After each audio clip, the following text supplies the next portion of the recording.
Deepanjali academy Chitrakoot के शैक्षणिक मंच से मैं श्रवण कुमार आपका हार्दिक स्वागत करता हूं। दोस्तों, आशा करता हूं कि आप सभी स्वस्थ होंगे, अच्छे से होंगे और आपकी पढ़ाई भी अच्छे से चल रही होगी। दोस्तों, जैसा कि मालूम है, हम प्रीवियस ईयर क्वेश्चन पेपर श्रृंखला को लेकर के चल रहे हैं, जिसमें हम आदिकाल से संबंधित वीडियो अपने चैनल पर उपलब्ध कर चुके हैं। जिन लोगों ने न देखा हो वो चैनल की प्लेलिस्ट में जा कर के उन वीडियो को देख लेगा। अब हम रीतिकालीन काव्य परंपरा से जो विगत परीक्षाओं में प्रश्न पूछे गए हैं उनको लेकर के चल रहे हैं, जिसमें हम कल देखे हैं रीतिबद्ध काव्य धारा से संबंधित विगत परीक्षाओं में पूछे गए प्रश्न। दोस्तों, 39 तक हम देख चुके थे, किंतु कुछ समस्या के कारण हमें वीडियो वहीं पर रोकनी पड़ी थी। तो दोस्तों, समस्याएं आती रहती हैं। आज हम उसके आगे से चलेंगे और समस्याओं से नहीं घबराएंगे। कहते हैं ना कि समस्याओं का आना पार्ट ऑफ लाइफ है, समस्याओं से लड़कर उनकी खोपड़ी में छेद करना आर्ट ऑफ लाइफ है। तो समस्याएं जीवन में आती रहती हैं, किंतु हमें अपने मार्ग पर निरंतर अडिग होकर के अग्रसर रहना है। समस्याएं ज़रूर आती हैं, जीवन में बहुत समस्याएं आती हैं, किंतु घबराना नहीं है। समस्याओं से लड़ना है, उनसे जूझना है और एक दिन ज़रूर ऐसा आएगा जिस दिन आप विजयी होंगे।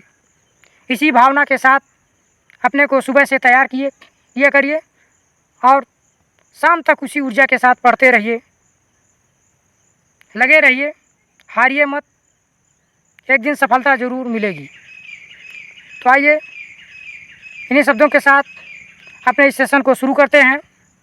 तो दोस्तों, हम देख रहे थे रीति काव्य धारा से प्रश्न, जिसमें हम 39 तक देख चुके थे। आज हम 40 क्वेश्चन से देखेंगे। क्वेश्चन है, देव कवि किस जिले के थे? तो देव कवि किस जिले के थे? तो इसका आंसर हो जाएगा इटावा जिले के थे। ऑप्शन डी होगा। इसे ध्यान में रखिएगा और यह भी ध्यान दीजिएगा कि देखिए, लेखकों कवियों के जन्म स्थान उनका किस क्षेत्र से संबंधित थे, उनसे भी क्वेश्चन विगत परीक्षाओं में पूछे गए हैं। अगला क्वेश्चन है, सुजान विनोद के रचनाकार हैं। सुजान विनोद के रचनाकार कौन हैं? तो वह देव हैं। ऑप्शन बी सही होगा। अगला क्वेश्चन देखते हैं। अगला क्वेश्चन है, जाति विलास के रचयिता हैं। जाति विलास नामक ग्रंथ के रचयिता कौन हैं? तो उसके रचयिता हैं देव। ऑप्शन बी सही होगा। अगला क्वेश्चन देखते हैं, अष्टयाम किसकी रचना है?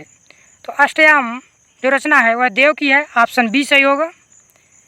अगला क्वेश्चन देखते हैं। अष्टयाम दोस्तों भक्तिकाल के नाभादास जी ने भी लिखा है, तो ध्यान दीजिएगा, यहाँ पर नाभादास ऑप्शन में नहीं है और देव ने भी अष्टयाम रचना लिखी है। अगला क्वेश्चन देखते हैं, रीतिबद्ध कवि देव हैं। तो रीतिबद्ध कवि देव एक रसवादी आचार्य हैं। ऑप्शन डी सही होगा। ध्यान दीजिएगा, ये भी क्वेश्चन पूछे जाते हैं, क्योंकि रीतिकालीन कवि अलंकारवादी हैं, रसवादी हैं, श्रृंगार निरूपक कवि हैं, सर्वांग निरूपक कवि हैं। तो ऐसे भी क्वेश्चन बनाए जाते हैं। इस सेशन में यही बताने का उद्देश्य किया है कि किस प्रकार से क्वेश्चन आयोग के द्वारा बनाए जाते हैं और इन क्वेश्चनों को देख करके आप अपनी तैयारी अपने को उसी प्रकार से तैयार करके रहिए। व्याख्या देख लेते हैं। रसवादी विवेचन का शास्त्रीय विवेचना थी। जो रसवादी विवेचन थी वह एक शास्त्रीय विवेचना थी, जिसकी अभिव्यक्ति हिंदी के अनेक कवियों में पाई जाती है। देव, मतिराम, घनानंद, ठाकुर आदि कवियों की रचनाएं इसी कड़ी में हैं। अगला क्वेश्चन देखते हैं, देव किस प्रकार के कवि हैं? तो जैसा कि अभी हमने देखा, देव रसवादी कवि हैं। ऑप्शन सी सही होगा। अगला क्वेश्चन देखते हैं। अगला क्वेश्चन है, भूल कहत नवरस सुकवि सकल मूल श्रृंगार। यह उक्ति किस आचार्य की है? तो यह उक्ति देव की है। ऑप्शन ए सही होगा। तो देखिए, जो कवि हैं उनकी उक्तियों को, उनकी कविताओं की पंक्तियाँ भी पूछी जाती हैं। व्याख्या दिया है, भूल कहत नवरस सुकवि सकल मूल श्रृंगार। यह उक्ति आचार्य देव की है। कवि ने अपने ग्रंथों में श्रृंगार का वर्णन अत्यंत प्रभाव उत्पादक ढंग से किया है। देव ने संयोगानुभूति की अभिव्यंजना करते हुए नायक एवं नायिका के पारस्परिक मिलन का निरूपण अत्यंत गंभीरता और तीव्रता के साथ किया है। तो इसे भी ध्यान में रखिएगा। अगला क्वेश्चन देखते हैं। अगला क्वेश्चन है, अमी हलाहल मद भरे श्वेत श्याम रत्नार जियत मरत झुक झुकी परत जिह चितवत एक बार। तो इस प्रसिद्धि दोहे के रचयिता हैं, तो इसके रचयिता कौन है? इसके रचयिता रसलीन है। ऑप्शन डी सही होगा। इस पंक्ति के रचयिता रसलीन है और पिछली बार शायद टीजीटी या पीजीटी उत्तर प्रदेश के द्वारा जो कराया गया था उसमें इसमें अलंकार पूछा गया था। तो इसमें यथा संख्य क्रम अलंकार होगा, जिसमें क्रमशः कोई बात कही जाती है और उसके गुणों को उसी क्रम में बताया जाता है, वहाँ पर यथा संख्य क्रम अलंकार होता है। इसकी व्याख्या देख लेते हैं। उपयुक्त दोहा रसलीन का है, किंतु भ्रमवश कुछ लोग इस दोहे को बिहारी का दोहा मान लेते हैं। रसलीन रीतिकाल के महत्वपूर्ण कवि हैं। इनका जन्म 1669 ईस्वी में उत्तर प्रदेश के हरदोई जिले के ऐतिहासिक गांव बिलग्राम में हुआ था। ध्यान दीजिएगा, इनसे संबंधित जगह से संबंधित क्वेश्चन पूछे जाते हैं। तो रसलीन का जन्म हरदोई जिले के बिलग्राम में हुआ था। अन्य महत्वपूर्ण तथ्यों को देखते हैं। रसलीन का वास्तविक नाम मीर गुलाम नबी था। इसे भी ध्यान में रखिएगा, कहीं कहीं पूरा नाम भी पूछा जाता है। वे संस्कृत, प्राकृत, अपभ्रंश, ब्रज और अवधी के साथ साथ अरबी फारसी भाषा के भी विद्वान थे। अन्य कवियों की भांति इन्होंने भी अपने नाम के साथ रसलीन उपनाम जोड़ लिया था। उस युग के प्रसिद्ध बिलग्रामी कवि मोहम्मद इनके बारे में लिखते हैं। तो कोई कवि हैं बिलग्रामी कवि मोहम्मद, वो लिखते हैं, मीर गुलाम नबी हुतो सकल गुणन को धाम बहुर धरो रसलीन निज कविताई के नाम। तो ये रसलीन के विषय में उन्होंने लिखा है। अगला क्वेश्चन देखते हैं।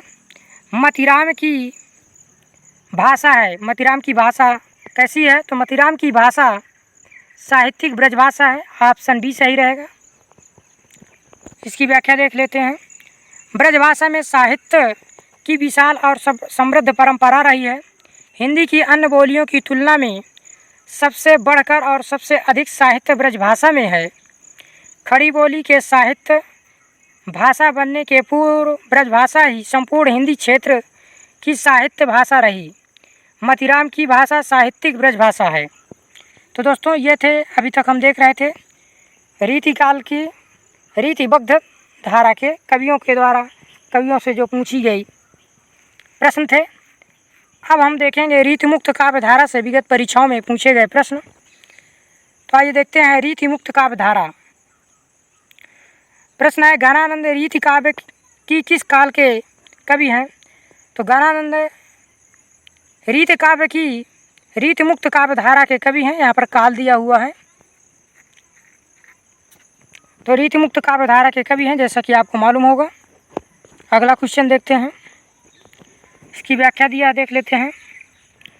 रीति परंपरा के ऐतिहासिक बंधनों एवं रूढ़ियों से मुक्त इस काल की स्वच्छंद काव्य धारा को रीतिमुक्त काव्य धारा कहा जाता है। यानी कि जिस काव्य धारा में जो परंपरा से चली आ रही पद्धतियों का प्रयोग नहीं किया गया, आंतरिक अनुभूति, भावावेग, अभिव्यक्तिपरक अभिव्यंजना की सांकेतिक काव्य रूढ़ियों से मुक्त कल्पना की प्रचुरता आदि इसकी विशेषताएं हैं। ध्यान दीजिएगा, इनमें जो रीतिमुक्त काव्य धारा के कवि हैं उनमें आंतरिक अनुभूति है, भावावेग है, व्यक्तिपरक अभिव्यंजना है, यानी कि खुद की जो पीड़ा है उसकी अभिव्यंजना है, सांकेतिक काव्य रूढ़ियों से मुक्त कल्पना की प्रचुरता है। ये इस काव्य धारा की विशेषता है। इस धारा के प्रमुख कवि घनानंद हैं।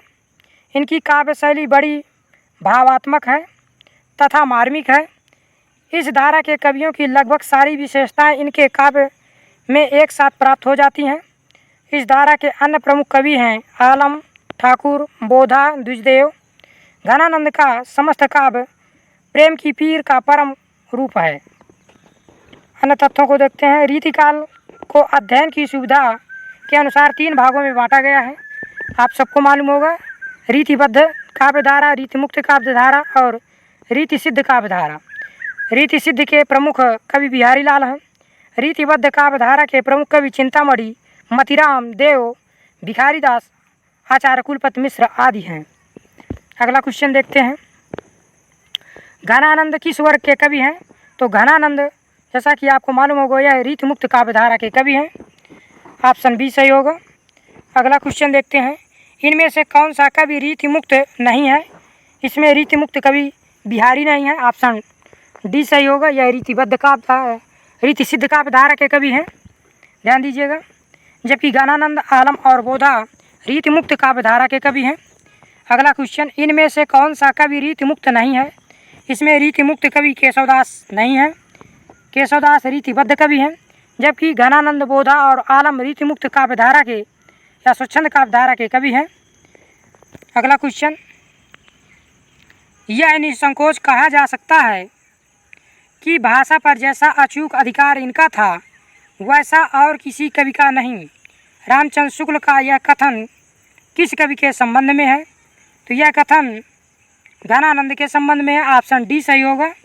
शुक्ल जी का कथन है। अगला क्वेश्चन देखते हैं,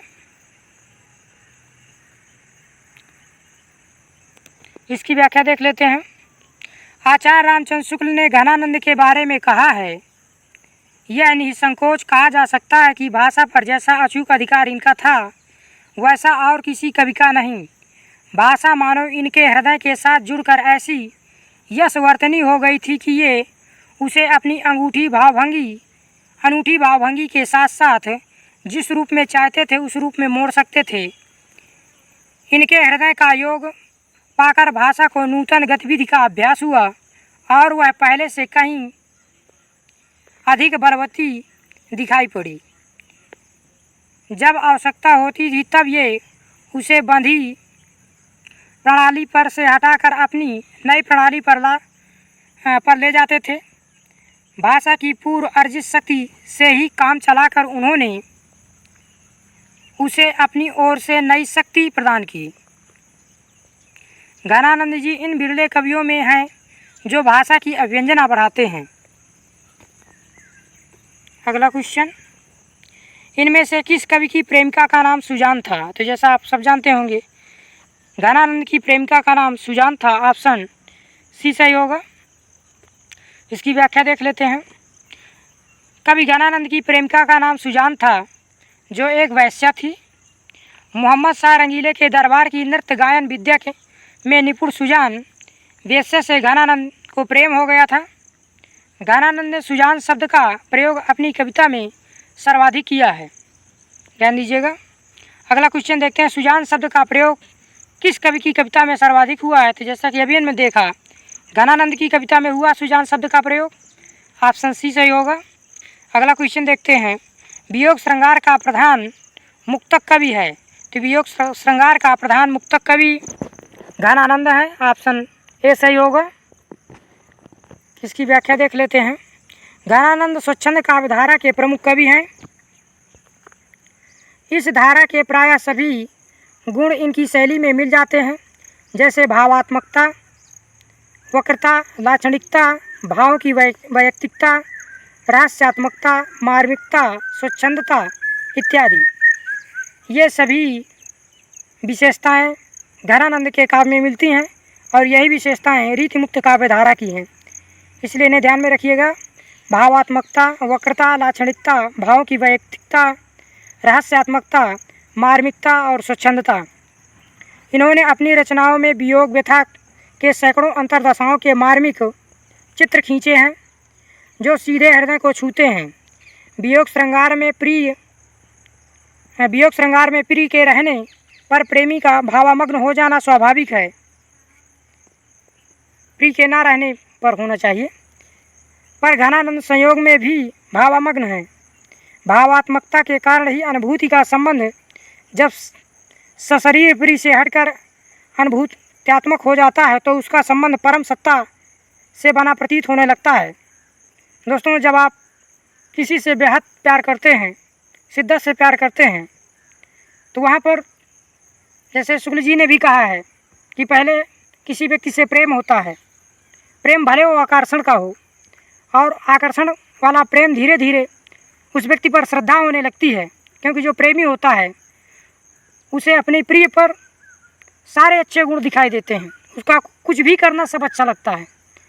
ये एक प्रेमी की विशेषता होती है कि अपने प्रिय का सब कुछ अच्छा लगता है, और अच्छा लगते लगते उसको उस पर, उसके गुणों पर, उसके कार्यों पर श्रद्धा हो जाती है। और श्रद्धा जानते हैं आपकी, सॉरी,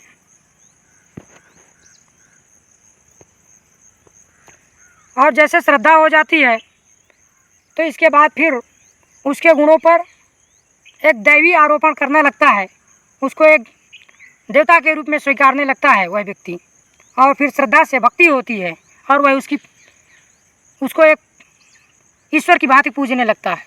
यह एक क्रम होता है। तो वही हाल यहाँ पर घनानंद का है। घनानंद उस सुजान से प्रेम करते हैं और उनको उस पर श्रद्धा होती है, और उनका प्रेम इतना प्रगाढ़ हो जाता है कि वह उसको कृष्ण के रूप में, उस सुजान शब्द को, सुजान जो उसका नाम है, उस नाम को भगवान या परमात्मा से जोड़ देते हैं, कृष्ण से जोड़ देते हैं, और उसकी उपासना करने लगते हैं। तो जो प्रेमी होंगे ज़रूर अनुभव किए होंगे, यह अपना भी अनुभव रहा है, उसी का परिणाम यह चैनल है। आइए अगला क्वेश्चन देखते हैं। घनानंद की कृतियाँ किस भाषा में हैं? घनानंद की जो कृतियाँ हैं वह ब्रज भाषा में है, क्योंकि घनानंद या कहें रीतिकाल की प्रमुख भाषा ब्रज ही थी। आइए अगला क्वेश्चन देखते हैं, इसकी व्याख्या दे लेते हैं। घनानंद की कृतियाँ ब्रज भाषा में हैं। घनानंद के प्रमुख ग्रंथ हैं सुजान सागर, ध्यान दीजिएगा इनके ग्रंथों को, और बोधा के ग्रंथों को। यहाँ पर लोग कन्फ्यूज हो जाते हैं, तो इन्हें ध्यान में रखिएगा। इन्होंने सुजान सागर लिखा है। इनका जो प्रेम था वो थोड़ा मोड़ा नहीं था, प्रेम बहुत बड़ा सागर की भांति प्रेम था। और विरह लीला इन्होंने लिखा है, कोकसार लिखा है, रस केली बल्ली लिखा है, और कृपा कांड, ये ग्रंथ इनके हैं। बार बार मैसेज आ रहे हैं,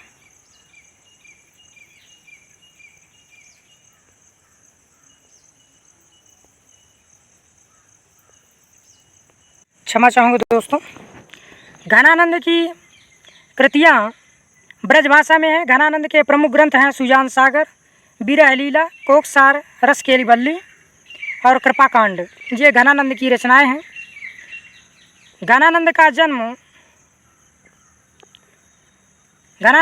1689 ईस्वी के आसपास हुआ था, और 1739 ईस्वी में ये नादिर शाह के सैनिकों द्वारा मार डाले गए थे। ये प्रेम की मस्ती, विशेषता, वियोग, श्रृंगार के कवि हैं, ध्यान दीजिएगा। शुक्ल जी के अनुसार प्रेम मार्ग का ऐसा प्रवीण और धीर पथिक तथा जवादानी का ऐसा दावा रखने वाला ब्रजभाषा का दूसरा कवि नहीं हुआ, ये शुक्ल जी कहते हैं। इस स्टेटमेंट को ध्यान में रखिएगा। शुक्ल जी ने इन्हें लाक्षणिक मूर्तिमत्ता और प्रयोग वैचित्र का ऐसा कवि कहा है जैसे कवि उनके 250 वर्ष बाद छायावाद काल में प्रकट हुए हैं। तो शुक्ल जी ने घनानंद की विशेषताएं बताई है। उन्होंने कहा कि लाक्षणिक मूर्तिमत्ता और प्रयोग वैचित्र इनमें बहुत अच्छा है, और यह प्रयोग वैचित्र फिर जाकर के सैकड़ों वर्ष बाद छायावाद में ऐसा मिलता है। अगला क्वेश्चन देखते हैं। सुजान सागर के लेखक हैं, तो जैसा कि अभी हमने देखा सुजान सागर के लेखक घनानंद हैं, ऑप्शन ए सही होगा। अगला क्वेश्चन देखते हैं। लोग हैं लाग कवित्त बनावत, मोहि तो मोरे कवित्त बनावत, इन काव्य पंक्ति के रचयिता का नाम है। तो इन काव्य पंक्तियों के जो रचयिता हैं वह घनानंद है, ऑप्शन सी सही होगा, इसे ध्यान में दीजिएगा। अगला क्वेश्चन देखते हैं। लोग हैं लाग कवित्त बनावत, मोहि तो मोरे कवित्त बनावत, किसकी पंक्तियाँ हैं? तो जैसा कि अभी हमने देखा घनानंद की पंक्तियाँ हैं, ऑप्शन सी सही होगा। अगला क्वेश्चन देखते हैं।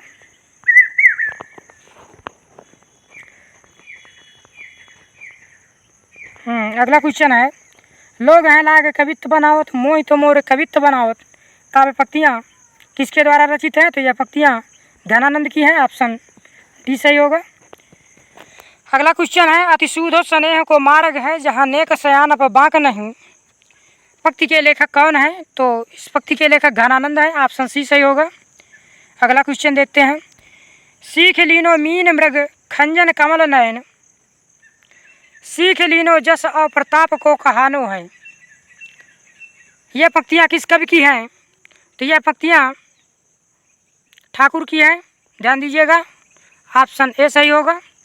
इन पंक्तियों को ज़्यादा ध्यान में रखिएगा क्योंकि कंफ्यूज हो सकते हैं आप, घनानंद मत लगाइएगा। आइए अगला क्वेश्चन देखते हैं। कवित्त रत्नाकर के रचनाकार हैं। कवित्त रत्नाकर जो ग्रंथ है उसके रचनाकार सेनापति हैं। ऑप्शन बी सही होगा। अगला क्वेश्चन देखते हैं।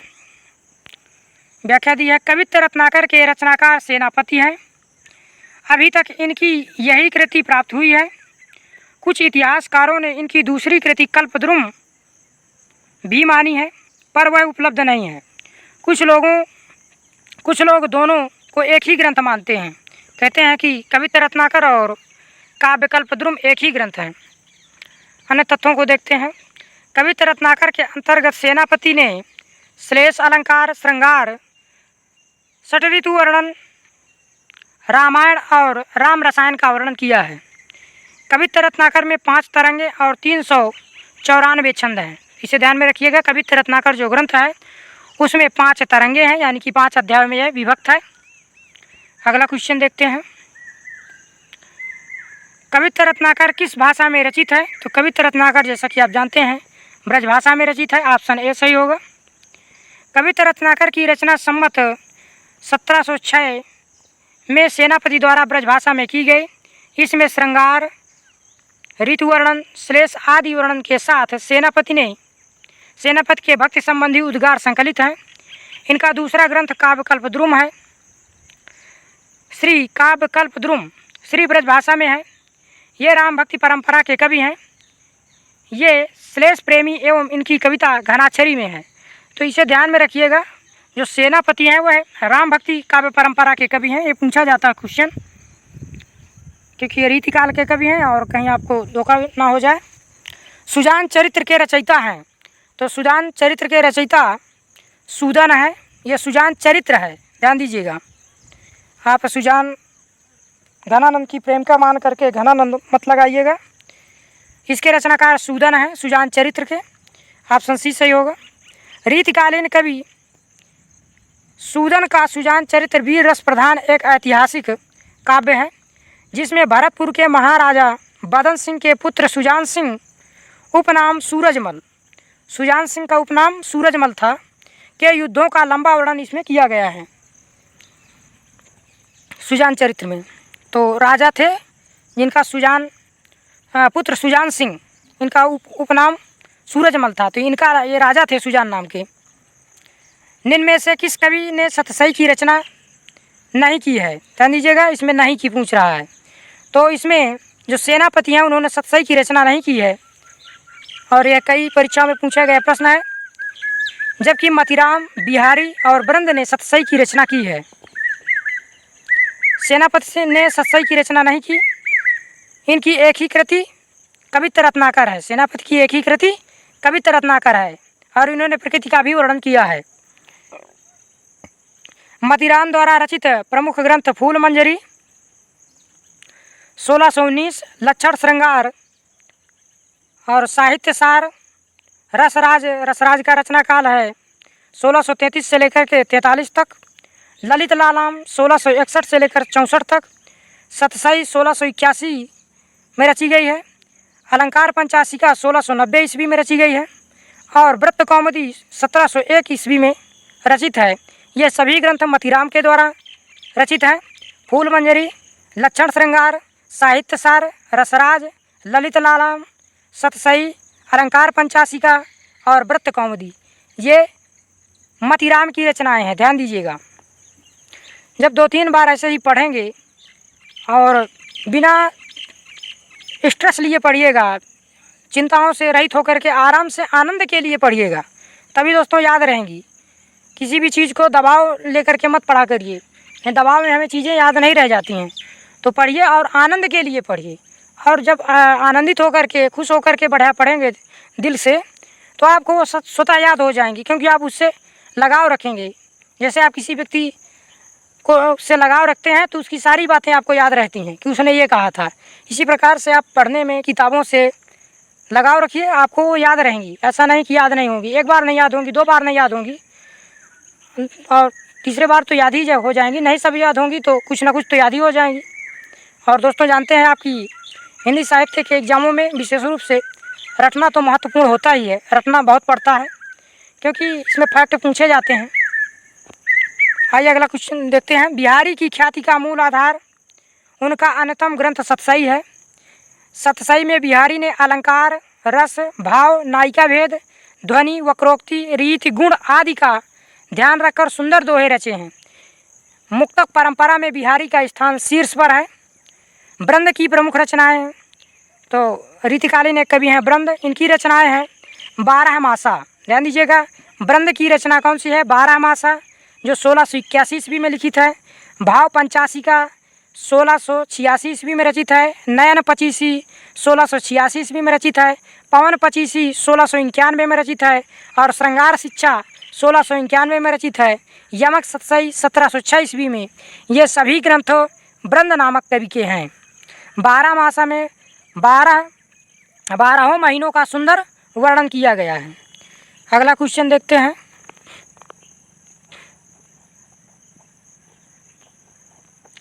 अगला क्वेश्चन है, देख लेते हैं हित व्याख्या। भाव पंचाशिका में श्रृंगार के विविध भावों के अनुसार सरस छंद लिखे गए हैं। तो भाव पंचाशिका जो रचना है इसमें ये ब्रंद की रचना है, इसमें श्रृंगार के विविध भावों का सरस छंदों में ये लिखा गया है। इन्होंने सुख सागर तरंग नाम का ग्रंथ पिहानी के अकबर अली खां को समर्पित किया है। इस आधार पर इनका सम्मत 1824 तक जीवित रहना सिद्ध होता है क्योंकि वो अली अकबर 1824 के लगभग थे। मतीराम द्वारा रचित ग्रंथ है। तो मतीराम के द्वारा कौन सा रचित ग्रंथ है? वह ललित लालाम है। ऑप्शन सी सही होगा, बहुत बार परीक्षाओं में पूछा गया क्वेश्चन है। तो दोस्तों यहाँ तक ये थे रीति मुक्त काव्यधारा से पूछे गए प्रश्न। अब हम देखेंगे रीति सिद्ध काव्यधारा से पूछे गए प्रश्नों को। तो आइए देखते हैं। रीतिकाल की रीति सिद्ध काव्यधारा के कवि हैं। रीतिकाल की जो रीति सिद्ध काव्यधारा थी उसके कवि कौन हैं? तो उसके कवि इसमें देखना है तो वह है बिहारी। ऑप्शन डी सही होगा। बिहारी को रीति सिद्ध काव्यधारा का कवि माना जाता है। व्याख्या देख लेते हैं। रीतिकाल की रीति सिद्ध काव्यधारा के प्रमुख कवि बिहारी हैं। रीति सिद्ध उन कवियों को कहा गया है जिनका काव्य के शास्त्रीय ज्ञान से आबद्ध था, तथापि वे लक्षणों के चक्कर में नहीं पड़े, परंतु काव्य शास्त्र का पूरा ज्ञान था। ध्यान दीजिएगा कि रीति सिद्ध कवि उनको कहा गया है जिन्होंने रीति काव्य के जो प्रमुख लक्षण होते हैं, प्रमुख काव्य शास्त्रीय आदर्श होते हैं, उनको तो उनका पालन किया है किंतु उनका लक्षण नहीं दिया है। और ऐसा करने वाले कवि बिहारी दास जी हैं। अन्य तथ्यों को देखते हैं। रीतिकालीन काव्य को 3 भागों में विभक्त किया गया है। जैसा कि आप सबको मालूम होगा, रीतिबद्ध, रीति सिद्ध और रीतिमुक्त।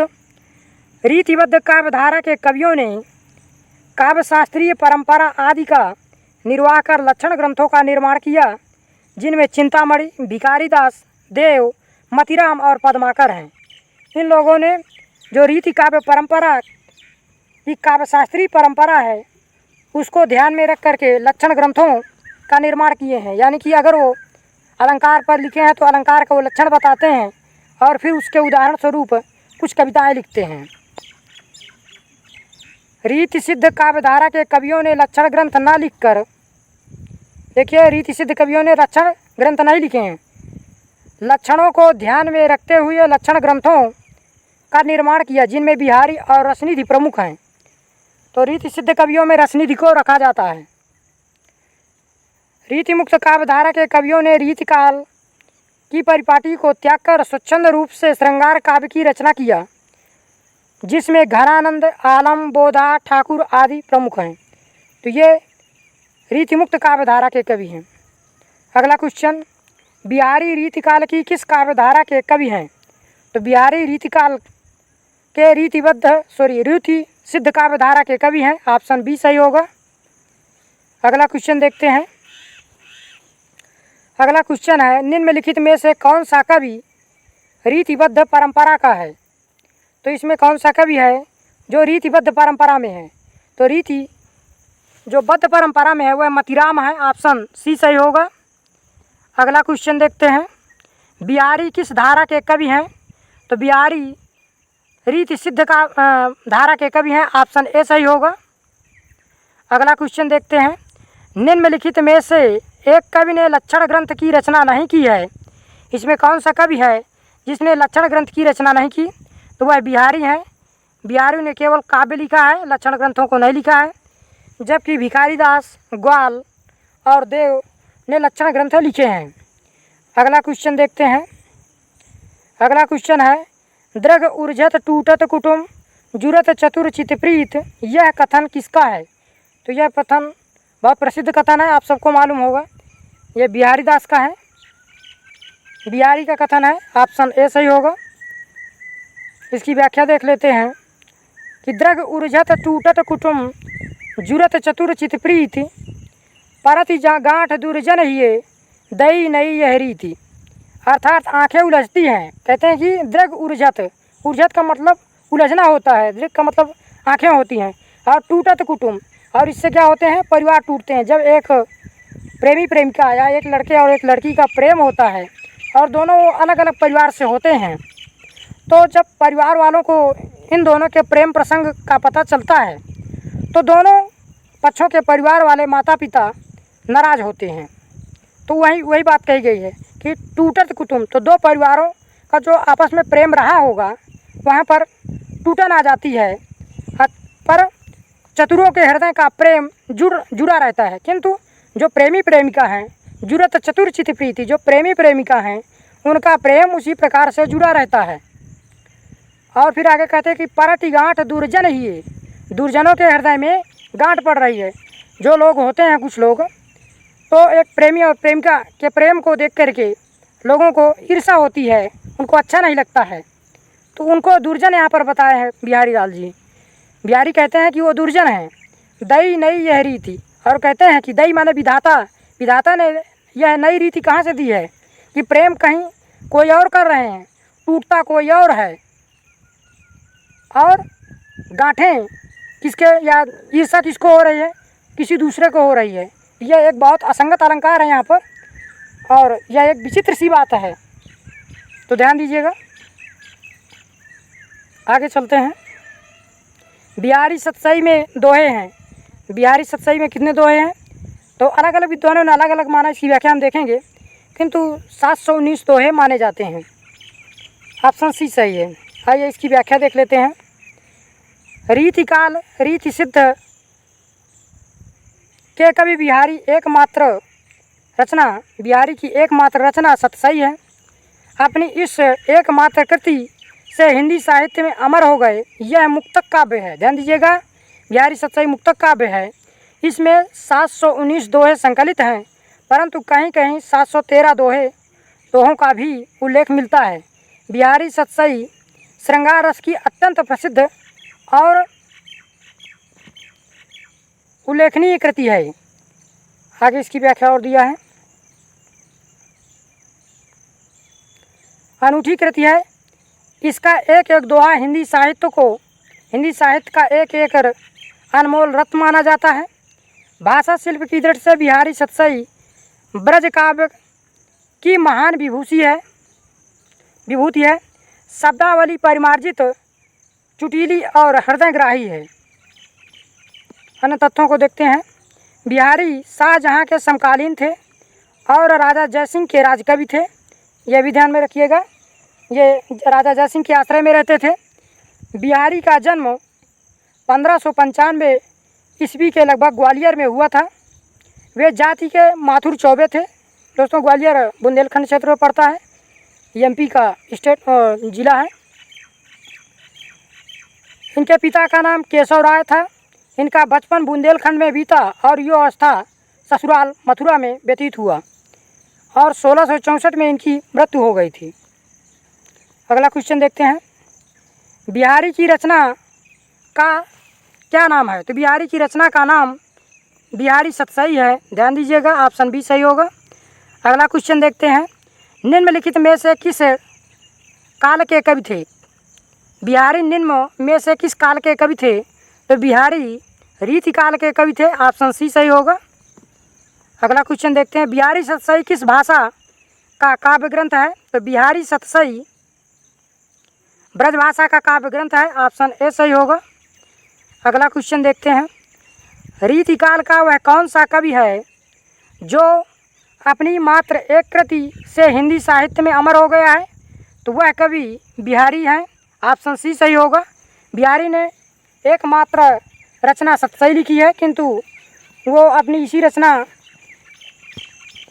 के अनूठेपन के कारण हिंदी साहित्य में अमर हैं। इनका महत्वपूर्ण स्थान है। अगला क्वेश्चन देखते हैं,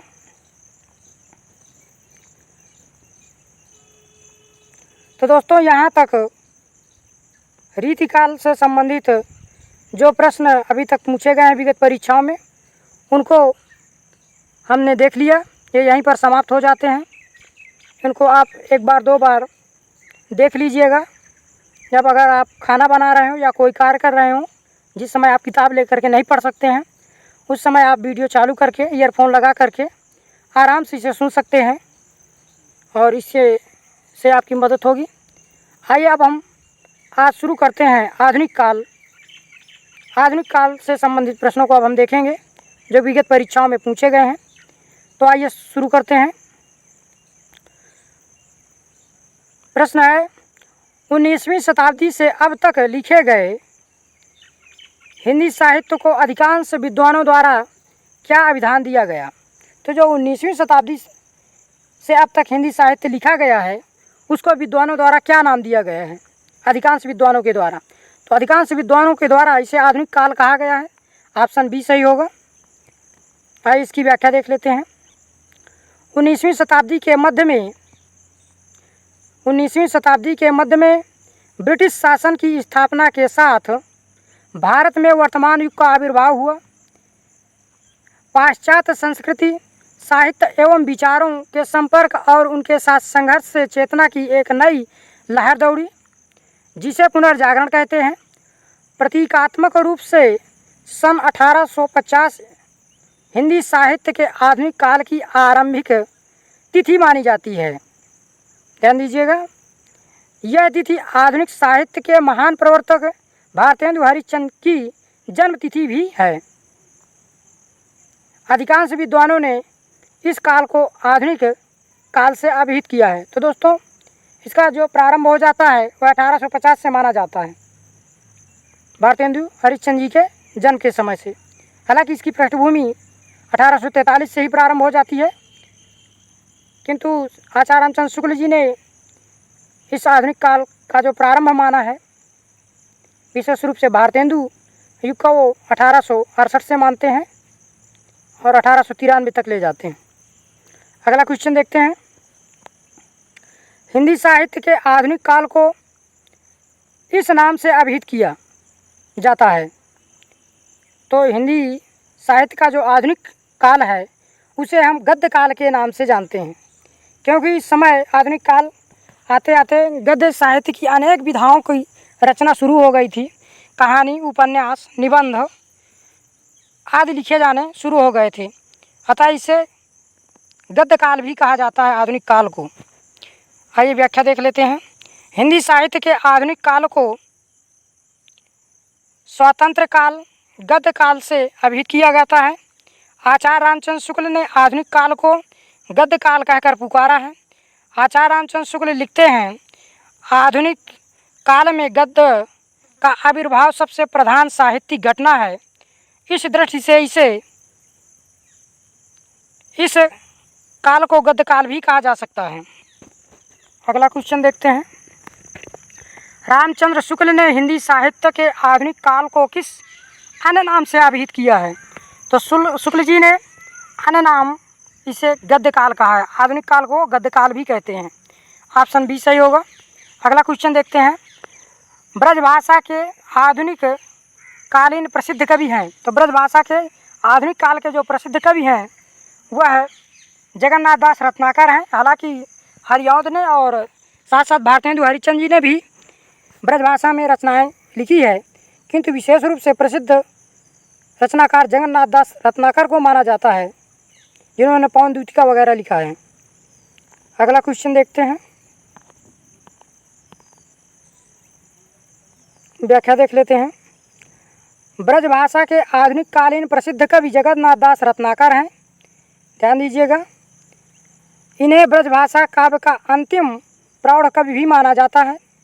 इनके प्रसिद्ध काव्य हिंडोला, हरिश्चंद्र, गंगावतरण, उद्धव शतक, कलकासी और समस्या पूर्ति, जय प्रकाश, सर्वस्व, घनाक्षरी नियम, नियम गंगा, विष्णु लहरी, रत्नाष्टक, वीराष्टक और प्रकीर्ण पदावली, ये सभी रचनाएं जगन्नाथ दास रत्नाकर की हैं। आप इन्हें ध्यान में रखिएगा।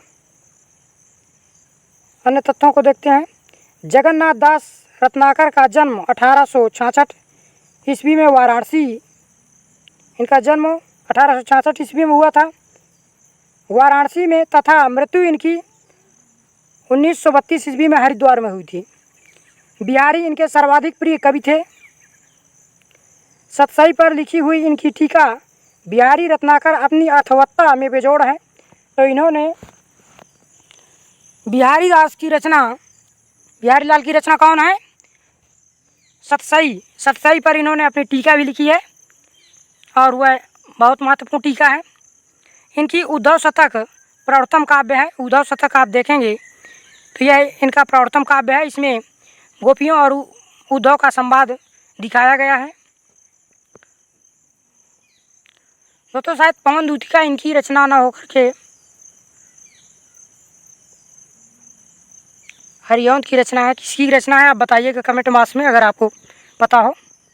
आइए अगला क्वेश्चन देखते हैं, रत्नाकर शब्द किस कवि के साथ जुड़ा है? तो जैसा कि हम जानते हैं रत्नाकर शब्द जगन्नाथ दास रत्नाकर के साथ जुड़ा है। ये जगन्नाथ होगा, ऑप्शन बी सही है। इनमें से जगन्नाथ दास रत्नाकर की कृतियों को छांटिए। बताना है इसमें जगन्नाथ दास रत्नाकर की कौन सी रचना है। तो जैसा आप सब जानते हैं उद्धव शतक जगन्नाथ दास रत्नाकर की रचना है, ऑप्शन ए सही होगा। अगला क्वेश्चन देखते हैं, उद्धव शतक के लेखक हैं। तो उद्धव शतक के लेखक रत्नाकर हैं, यानी जगन्नाथ दास रत्नाकर हैं, ऑप्शन ए सही होगा। अगला क्वेश्चन देखते हैं, उद्धव शतक में कितने छंद हैं पूछा गया है। तो इस पे स्टार लगा हुआ है, आयोग ने कुछ दूसरा माना होगा। आइए इसकी व्याख्या देखते हैं, स्पष्ट हो जाएगा। उद्धव शतक में कितने छंद हैं यह क्वेश्चन है। आइए इसकी व्याख्या देखते हैं।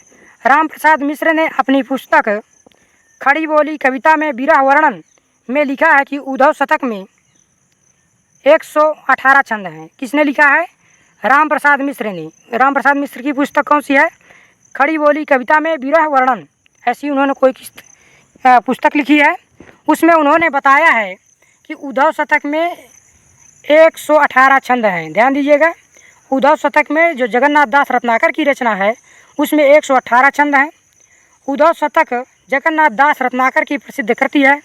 यह भ्रमर गीत परंपरा का काव्य है। ध्यान दीजिएगा, जिस प्रकार से सूरदास जी की भ्रमर गीत में गोपियों और उद्धव का संवाद दिखाया गया है, उसी संवाद परंपरा को लेकर के जगन्नाथ दास रत्नाकर ने उद्धव शतक लिखा है।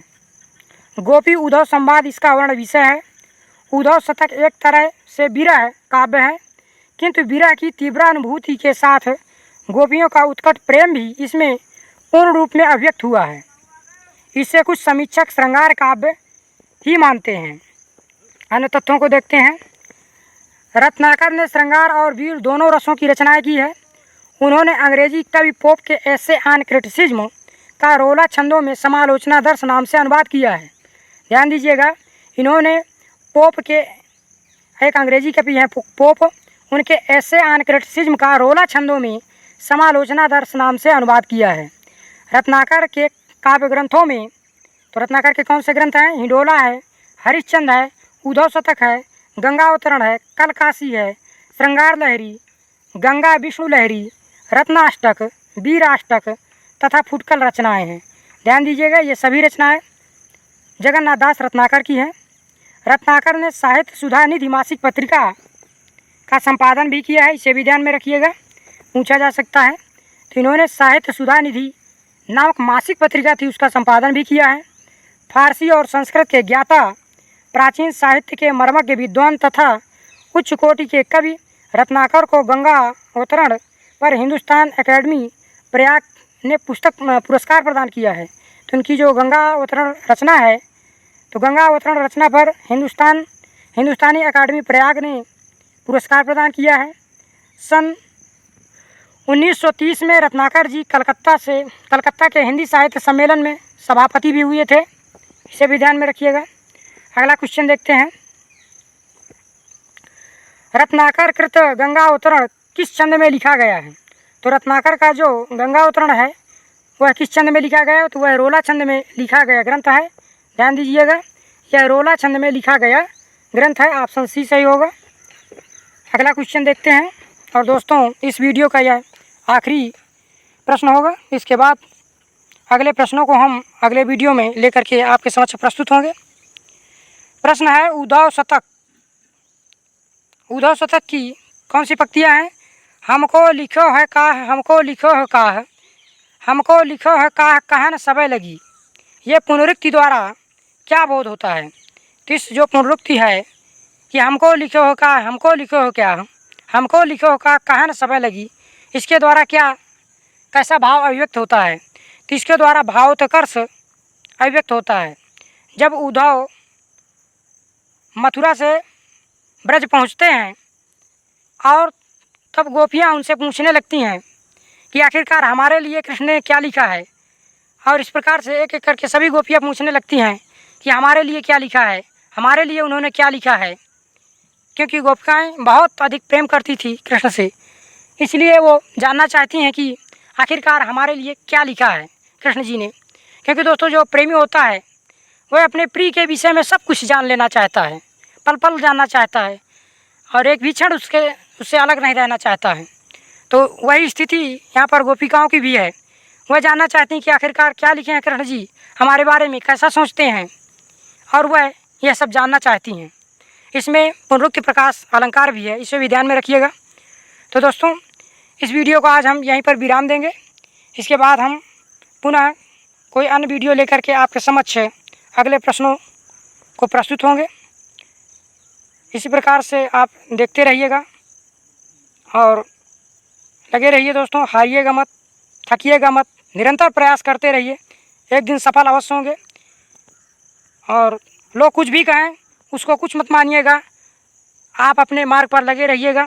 लोग कहते हैं ना कि हाथी चले बाजार, कुत्ते भूखे हजार, तो लोग कुछ भी कहें, पड़ोसी कुछ भी कहें कि तुमसे नहीं हो पाएगा, तुम नहीं कर पाओगे, इतने दिन से हो गए, आपको कुछ उनका नहीं सुनना है, उनका नहीं मानना है। आपको अपने मनोबल के साथ, अपने उत्साह के साथ, साहस के साथ लगे रहना है। कोई कुछ भी कहे उससे नहीं घबराना है, और एक दिन आप सफल अवश्य होंगे। थोड़ा मेहनत ज़रूर ज़्यादा करिए, अच्छे से पढ़िए, नोट्स बनाइए, अगर थ्योरी पढ़ रहे हैं तो उसके नोट्स बनाइए, और परीक्षा को, पेपर को समझ करके चलिए। प्रीवियस ईयर की जो क्वेश्चन पेपर है उनको हल करते रहिए, तो उससे हमें एक अच्छी जानकारी मिल जाती है कि कैसे क्वेश्चन पूछे जाते हैं और हमें किस प्रकार से तैयारी करनी चाहिए। तो इसी प्रकार से आप लगे रहिए, मेरी यही कामना है कि आप सब सफल हों। तो दोस्तों अब हम इस वीडियो को यहीं पर विराम देते हैं, और आप लोगों से एक गुजारिश है कि चैनल को लाइक करिएगा और सब्सक्राइब भी कर लीजिएगा, तथा अपने दोस्तों के पास भेजिएगा भी, शेयर कर दीजिएगा, ताकि जो इस चैनल बनाने का उद्देश्य है उस उद्देश्य को हम प्राप्त कर सकें। इस चैनल का मात्र एक ही उद्देश्य है कि सभी लोगों की सहायता करना, जिनके पास किताबें उपलब्ध नहीं हैं उनकी सहायता करना, और जो कामकाजी हमारे भाई बहन हैं जिनको ज़्यादा समय नहीं मिल पाता है या कार्य करते रहते हैं, तो वो उनके लिए यह वीडियो अत्यंत उपयोगी होगा, क्योंकि वो इसको लगा करके सुनते रहें, ईयरफोन लगा करके। तो इसी के लिए, इसी उद्देश्य से इस चैनल को बनाया गया है। जैसा कि मैं अपने हर वीडियो में कहता हूँ, इस चैनल का कोई उद्देश्य पैसा कमाना नहीं है दोस्तों, और मैं कोई टीचर नहीं हूँ, यह भी आपसे बताता हूँ। मैं भी एक स्टूडेंट हूँ, मैं भी तैयारी कर रहा हूँ, मैं भी एग्ज़ाम दे रहा हूँ। तो यह सब आप लोगों के सहयोग के लिए और आप लोगों का सहयोग पाने के लिए इस मुहिम को शुरू किया गया है। तो इसको आप सहयोग दीजिए, बढ़ाते रहिए। यह आपका अपना चैनल है, सब लोगों का इसी प्रकार से एक दूसरे का सहयोग करते रहें और लगे रहें। निराश मत होइएगा जीवन में, ये मैं बार बार कहता हूँ कि निराशाएँ बहुत आती हैं जब आप करते हैं। हर पल पल में लगता है कि यार ये मुझसे नहीं हो पाएगा, इतने दिनों से हो गए मुझे पढ़ते और आज नहीं हो पाएगा, क्या आप छोड़ दूँ क्या। किंतु दोस्तों, वही असली तुम्हारे मेहनत की और असली तुम्हारे धैर्य की परीक्षा होती है। असली परीक्षा वहीं पर होती है। वहाँ पर अगर आप अडिग हैं, लगे हैं, नहीं हारते हैं, तो आप अवश्य विजयी होंगे। और लोग चाहे तुम्हें कितना गंदी गालियाँ दें, कहने लगें कि तुम कुछ नहीं कर पाओगे या पागल हैं, किंतु आप उससे नहीं घबराइएगा। मैं ऐसा क्यों कह रहा हूँ, क्योंकि मैं एक गांव में रह कर के तैयारी कर रहा हूँ, पढ़ रहा हूँ, तो लोग मुझे ऐसा कहते हैं। तो मैं सोचता हूँ कि यार मैं तो उसको सर्वाइव कर लेता हूँ किसी प्रकार से। तो मैं चाहता हूँ कि मेरे दोस्त जितने हैं वो कहीं इसका शिकार ना हो, लगे रहिए, उनको कहने दीजिए और दिखा दीजिए एक दिन कि हम कर पाए कि नहीं कर पाए। और अगर आप शिद्दत से, दिल से अगर आप तैयारी करते हैं, अच्छे से लगे हैं, मंथन से लगे हैं, तो आप एक दिन अवश्य सफल होंगे, ये मैं बिल्कुल वादा के साथ कहता हूँ। तो दोस्तों, इन्हीं शब्दों के साथ मैं अपनी वाणी को यहीं पर विराम देता हूँ। फिर हम प्रस्तुत होते हैं एक नई वीडियो के साथ, एक नई ऊर्जा के साथ, एक नए जोश के साथ। और आप सब बने रहिए, देखते रहिए, लगे रहिए, संघर्ष करते रहिए, डरिएगा नहीं, बिल्कुल हिम्मत के साथ लगे रहिएगा। आप सफल अवश्य होंगे, सफल अवश्य होंगे, सफल अवश्य होंगे। धन्यवाद।